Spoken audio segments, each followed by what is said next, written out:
A white gown, 2 rings, and a blood test? Premarital blood testing may seem pretty odd to us now, but it was once normal across the United States. Despite some prevailing myths, premarital blood testing has nothing to do with the potential for incest. In reality, the tests were initially instituted due to concerns about disease and infection. There are a whole host of gross illnesses that premarital blood tests could be used to check for, from gonorrhea to tuberculosis. Easily the biggest driving factor behind the legislation was syphilis, a debilitating disease that is now easy to cure with antibiotics, but once presented a terrifying sexual health risk. Back when it was still pretty taboo to talk about sex, mandatory blood testing was a way of forcing couples to confront the problem, potentially preventing someone from acquiring a death sentence along with their marriage license.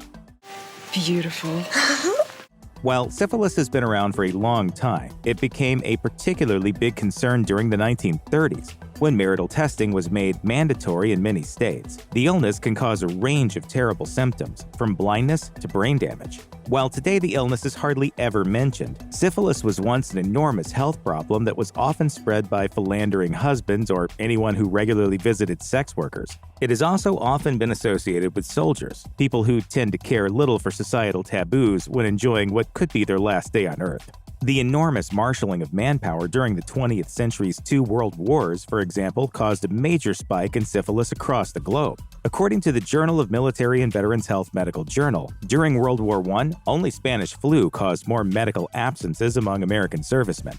By the 1930s, Surgeon General Thomas Perrin decided to take action to slow the epidemic and called for mandatory blood tests. These appear to have been reasonably effective, and by 1938, 26 states had introduced premarital tests. In New York alone, the new rules caused marriage rates to drop by 41% seemingly overnight, as those infected suddenly became shy about getting down on one knee. Although penicillin had already been discovered in 1928, an effective treatment for syphilis would not be developed until 1942. In the 1980s, Ronald Reagan put forward a proposal to introduce widespread premarital blood testing for HIV.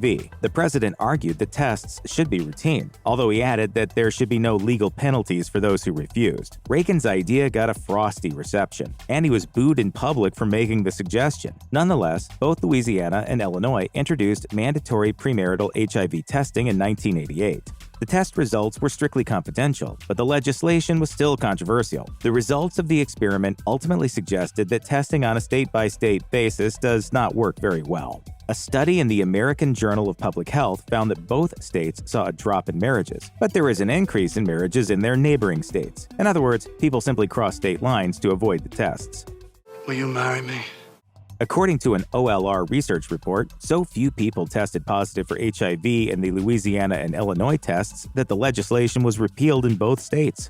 Although in some states premarital blood tests were used well into the 1980s and 90s due to concerns about HIV, in general, testing gradually disappeared in the U.S. at this time. Testing was repealed in 19 states in the 1980s and 7 more in the 1990s, according to the National Bureau of Economic Research. The last few have been phased out since the turn of the millennium. The final state to get rid of its mandatory blood tests was Montana, which still had a test for women to check for rubella all the way up to 2019. The law was unanimously voted down in the Senate, and Governor Steve Bullock supported the move, bringing the state in line with everywhere else in the U.S. Outside of the U.S., testing still exists in some places. According to the Open Society Foundation, more than 25 countries around the world have mandatory premarital blood tests due to the very serious risk of HIV.